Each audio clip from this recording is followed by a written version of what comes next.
When I first moved into Briar Glen Estates, I had hoped for peace. The kind of peace where a father could raise his daughter without the weight of the world pressing down on him every second of the day. My job as a child protection agent wasn't just a career, it was a calling, a duty, and after over a decade of confronting abuse, trauma, and the darkest recesses of society, all I wanted was a clean slate. A place with a patch of grass, a swing set, and the sound of my little girl laughing without fear. I thought Briar Glen, with its winding cul-de-sacs, pristine white fences, and artificially cheerful newsletters, might finally be that place. I couldn't have been more wrong. My daughter, Alina, was only 5 years old, but she had already survived more than most adults I knew. She had been born premature, spent months in an incubator, and had undergone 2 surgeries before her third birthday. Most recently, she battled a respiratory illness that nearly claimed her life. It left her with some sensitivity to heat and poor air quality, nothing too dramatic, but enough that I always made sure the car had air conditioning on and that the windows stayed cracked if I had to leave her inside for even a minute. But I would never leave her unattended in a locked vehicle, not even on a cloudy day. So, what Karen did wasn't just an oversight. It was a choice, and it nearly cost me everything. It started subtly. On the third day after we moved in, I received a notice in our mailbox, an unsealed envelope not even stamped, informing me that our mailbox paint was not HOA compliant.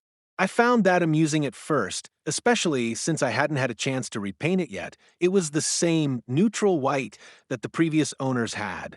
I shrugged it off, assuming it was some clerical mistake. But the next morning I saw her, standing on her porch like she was a colonial-era queen surveying her fiefdom. Karen wore her authority like body armor. Her blonde hair was swept into a severe bun, sunglasses perched on her nose, even though it was barely 8 a.m. She had a clipboard in one hand and a walkie-talkie clipped to her belt. Yes, really a walkie-talkie. I waved. She didn't wave back. Instead, she pursed her lips, took a long glance at my driveway where my black SUV and my daughter's pink tricycle sat, and wrote something down on her clipboard. The following week, I received 4 more HOA notices. One about the color of the curtains visible through the front window, another about the non-conforming trash bins I had placed temporarily behind the garage. The third mentioned excessive noise from a minor, referring, I assumed, to Alina's giggling while playing with bubbles in the front yard. The fourth accused me of improperly placed solar lights. I knew immediately this wasn't coincidence. This was harassment, and it wasn't just directed at me. It was about my daughter, too. I tried to talk to her civilly one morning. I approached her while she was pruning a bush that didn't even belong to her. It was on the common green space. Morning, I offered, holding Alina's hand. Just wanted to say hello and let you know I got the notices. We're still unpacking, but I'll be addressing them this weekend. Karen looked over her shoulder and gave a smile that didn't reach her eyes. The HOA expects all residents to follow guidelines, regardless of their personal situations. Her eyes dropped to Alina, then back to me. Children make neighborhoods loud. We try to maintain a peaceful environment here. That was it. No greeting, no welcome. I squeezed Alina's hand gently and replied, I'm sure peace includes the sound of children laughing. Karen's fake smile disappeared. Not when it violates quiet hours. I said nothing. Alina clung to my leg as we walked away, her eyes narrowing. Daddy, she's not nice. You're right, sweet pea, I murmured, but we don't let people like her ruin our days. Except that she tried. Relentlessly. She followed me with her eyes every time I returned from work. She reported me for suspected illegal renovations when I simply installed a backyard swing set. She called animal control because she saw my daughter petting a squirrel and claimed I was keeping wildlife in the house. She even demanded I provide proof of residency at an HOA board meeting she tried to bar me from. That's when I noticed something deeper was at play. Karen didn't just dislike rules being bent, she hated not being in control. And I was a single father who didn't immediately bend the knee to her clipboard. That alone made me a threat in her mind. Then came the day that changed everything. It was July 3rd, the day before Independence Day, and the heat was merciless. Even by noon, the sidewalks shimmered, and the breeze felt like it came from an oven. Alina had a minor cold, so I decided not to take her to daycare. Instead, I brought her with me for a quick inspection visit at a nearby foster home. It was a 10-minute appointment, and she loved riding in the back seat while listening to Disney songs and drawing on her tablet. After the visit, I had promised her ice cream and a trip to the splash pad. We returned to Briar Glen around 1 p.m. I pulled into our driveway, parking under the modest shade of our neighbor's maple tree. Alina had dozed off in the back seat, her head tilted, tiny curls sticking to her forehead from the heat. I left the car running for air circulation, cracked the windows, and ran inside to grab her hat and a towel. I wasn't gone more than 90 seconds, but when I came back out, my car was gone. Gone. For a split second, I froze. I looked around like maybe I'd parked on the wrong side. But no, the oil stains on the driveway were still fresh. The tricycle was still leaned against the porch railing. But my car and my daughter were not there. I sprinted into the street, my heart punching against my ribs. A tow truck was turning the corner at the end of the block. My SUV was hitched onto it, back wheels dragging, and in the cab I could see a small hand pressed against the window. Alina. I ran faster than I ever had in my life. I shouted at the driver, who seemed confused. The windows were up. My phone slipped from my hand as I reached the truck, slamming my palm against the metal door. My daughter's in there. I screamed. The driver paled. What? No one told me she was in the back? I didn't waste another second. I climbed up the side of the truck and yanked the door open. Alina was crying, her face red, tears mixing with sweat. Daddy, it's hot. I grabbed her, pressing her to my chest, my hands trembling. I got you. I got you, baby. I'm here. The driver kept stammering apologies, but I ignored him. I held my daughter and marched back down the block to our house. That's when Karen came out of her home, holding her ever-present clipboard, not even pretending to hide her smirk. Unauthorized vehicle, she called out. You were parked partially over the sidewalk. That's a safety violation. I stopped dead in my tracks, still holding Alina. I stared at her, stunned. You towed my car with my daughter inside. Karen shrugged. You shouldn't leave children unattended in vehicles. It's dangerous. Consider this a lesson in parenting. If it hadn't been for Alina in my arms, I might have said something I'd regret. But all I did was meet her gaze and whisper, You have no idea who you're messing with. Karen laughed and turned her back. You don't scare me. Maybe not, but the badge in my drawer would, the connections I had would, and the storm she had just unleashed. Well, that was something no HOA rulebook could stop. As I carried my daughter inside, placing cold compresses on her arms and giving her water, I promised myself one thing. Karen would never get close enough to hurt her again. She thought I was just another single dad with a messy driveway. She had no idea I was trained to take down monsters. And now I was coming for hers. The day after Karen had my car towed, with Alina still inside, I tried everything in my power to stay calm. My little girl was safe. That was all that mattered. I kept telling myself that. She didn't need the trauma of seeing me explode. But my mind raced like wildfire all night, and the next morning, the inner fire that I had honed through years of protecting children kicked into high gear. Karen had stepped so far over the line that she hadn't even noticed it disappearing behind her. But that was the thing about lines. You could always draw a new one. And I was about to make mine permanent. I reported the towing incident to the police. At first, they took my statement half-heartedly, treating it like a neighborly dispute. It wasn't until I mentioned that my daughter had been trapped inside a locked car on a 102-degree day, no less, that their expressions changed. One of the officers, a younger guy named Ramos, immediately asked if I had documentation. Thankfully, I had installed a dash cam months ago with a rear-view cabin camera that constantly recorded while the vehicle was running. I showed the footage, and there it was, my sleeping daughter clearly visible in the back seat, windows cracked, AC on, and time-stamped footage of the tow truck pulling up while she was still inside. What kind of towing service just yanks a car without looking inside? Ramos muttered, watching the footage. One that got a call from someone who wanted to teach a lesson, I said sharply. He looked over his shoulder at his partner. We're going to open an investigation. That child could have died. Could have. I corrected. She almost did. And I wasn't being dramatic. That evening, Alina had developed a rash from heat exposure and vomited twice during the night. Her oxygen levels dipped, and I had to rush her to the emergency room at 2 a.m. She was treated for mild heat stroke and dehydration. The ER staff were kind and didn't ask too many questions, but I could tell what they were thinking. Who leaves their kid in a hot car? The shame stung deeper than anything Karen had thrown at me. I wasn't just a father, I was a federal agent tasked with protecting children. And now my own child had nearly paid the price because of a vindictive woman playing neighborhood dictator. But what happened next, no one could have predicted. 2 days later, it happened again, but this time worse. Much worse. July 5th. The air was suffocating.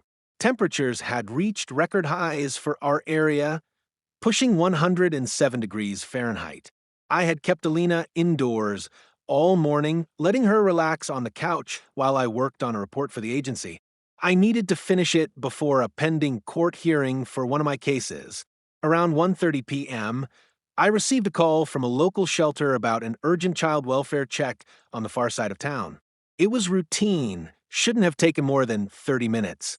I didn't want to leave Alina with a babysitter, not after what had happened. But she was napping peacefully, and I figured I'd let her sleep until I got back. I left the air conditioning on full blast, doors locked, windows cracked, and my smart car app monitoring internal temps remotely. She was buckled in with her favorite plush elephant, and a cartoon was playing on the mounted iPad. I made it clear in my notes. This was a 2-stop check, fast, and I'd be back before she even woke up. I monitored her from my app as I drove. At 1:53, she was still asleep. At 2:05, the in-car cam showed her stirring.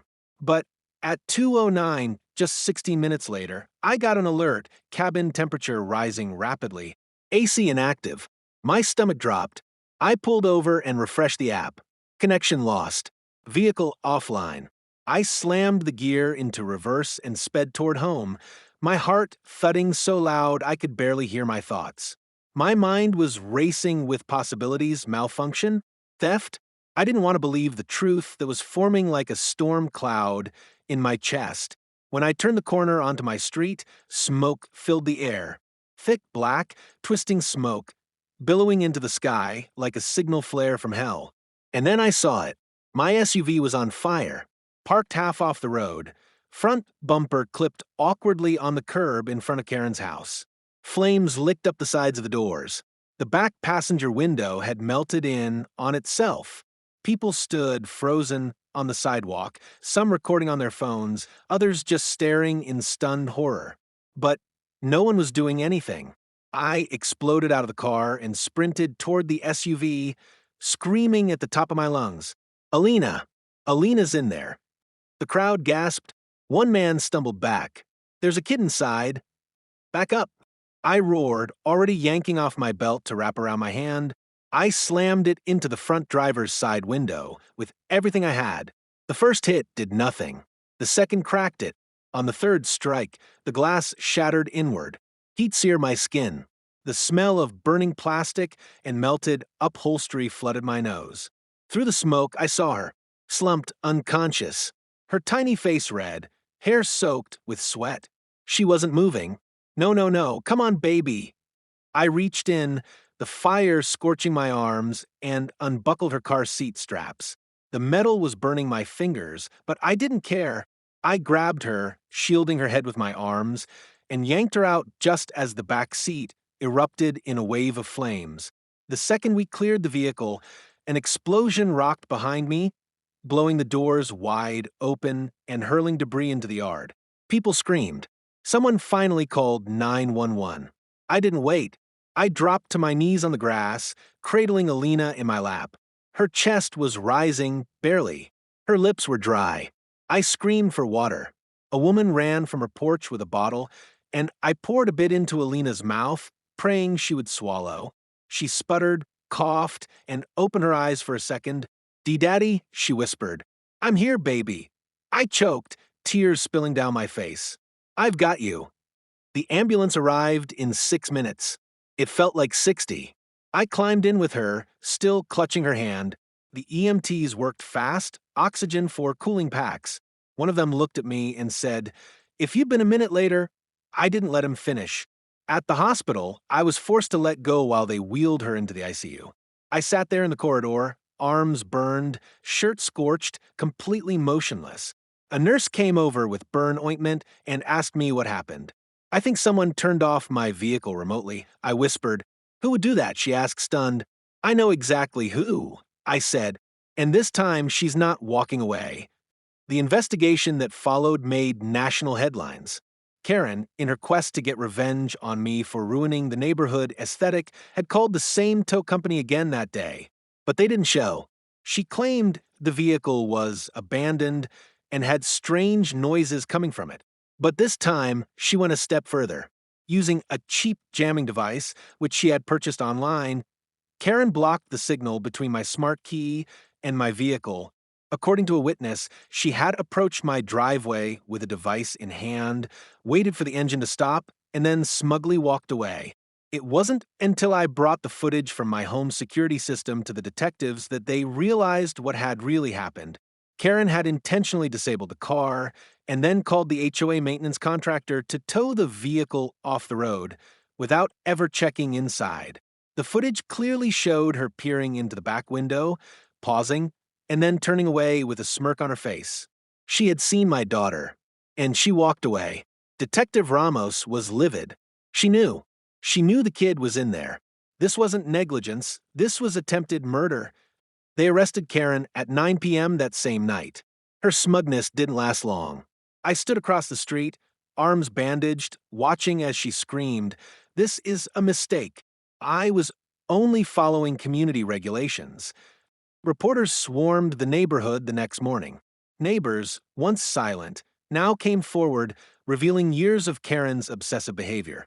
One couple said she called CPS on them 3 times for letting their autistic son play music in the backyard. Another neighbor showed a log of fines she'd levied for unapproved holiday decorations. She had a pattern, and now the world was watching. It was only a matter of time before the dots connected. As soon as the police verified my credentials, the case exploded. I wasn't just a concerned father, I was a federal child protection agent. Karen hadn't just targeted anyone. She had targeted a man who built his life around saving kids and had almost destroyed his own in the process. The news spread quickly. HOA leader arrested for nearly killing child in car fire. Federal agent's daughter nearly dies in HOA retaliation incident. Terror behind the white fences. How suburban power trips turn deadly. Alina spent 6 days in the hospital. Second-degree burns on her arms, heat rash across her back, minor damage to her lungs. But she lived, she survived, and when she opened her eyes and saw me there, reading her favorite bedtime book with bandaged hands, she smiled weakly and whispered, "We beat the fire, Daddy." And in that moment, I cried harder than I ever had before. But this wasn't over, because Karen's arrest was only the beginning. Now, it was my turn to burn her entire empire to the ground. Karen's arrest sent shockwaves through not just Briar Glen, but across the entire state. News vans began parking at the front gate of our supposedly peaceful gated community, the same one that prided itself on perfect lawns and matching mailboxes. Suddenly, that quiet suburb was front-page news for all the wrong reasons. It was no longer just a story about an HOA president gone too far. It was about the unchecked abuse of power, a child's near death, and a father with the legal and tactical expertise to tear the whole illusion down.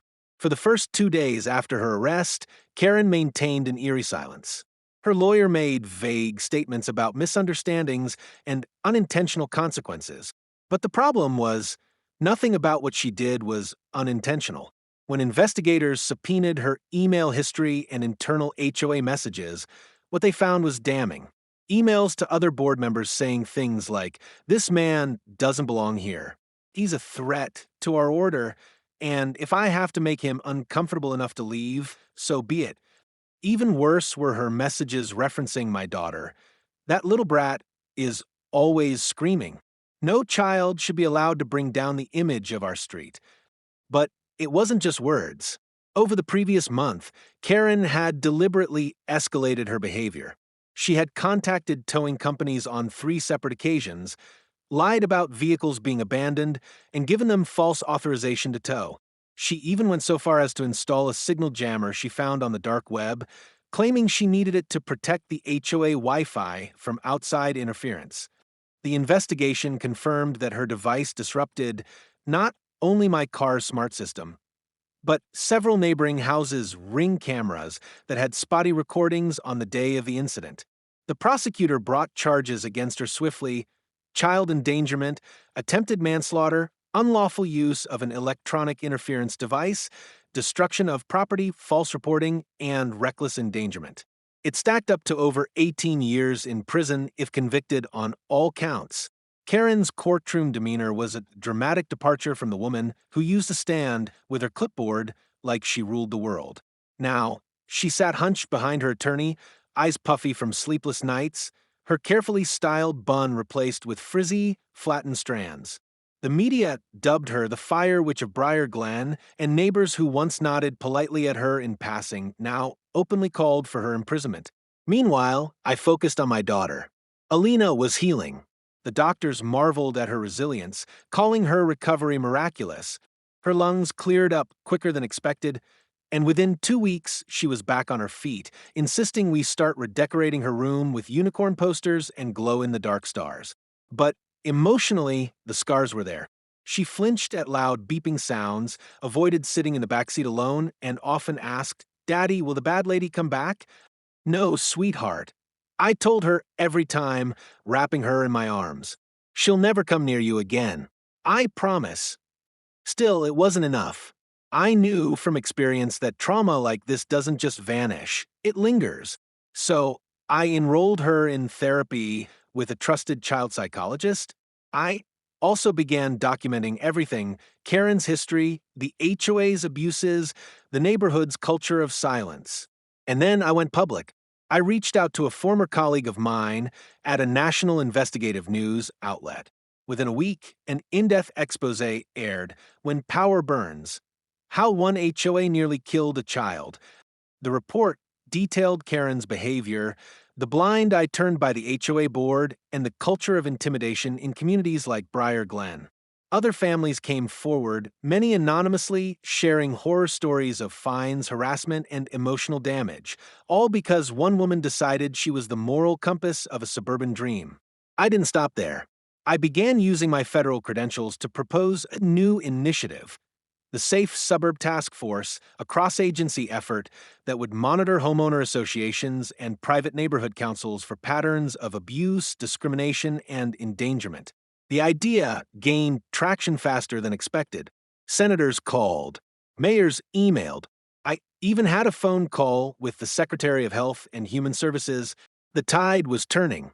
Back in court, Karen's legal team made a desperate attempt to shift blame, arguing that I had endangered my daughter by leaving her in a vehicle, even though it was clear the car had been disabled and tampered with.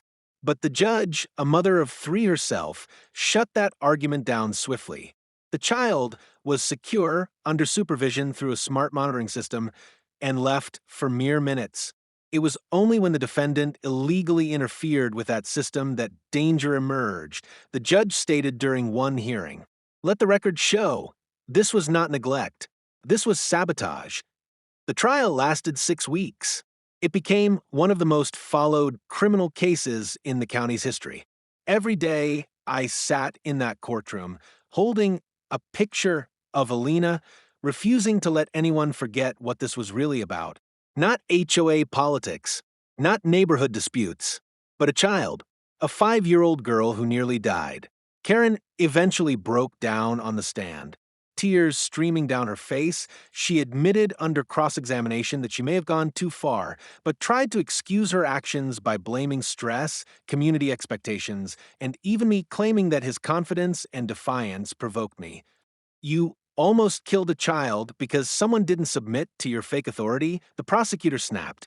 "You endangered a girl barely out of preschool because you couldn't handle someone saying no." The jury took just 3 hours to convict. Guilty on all 6 charges.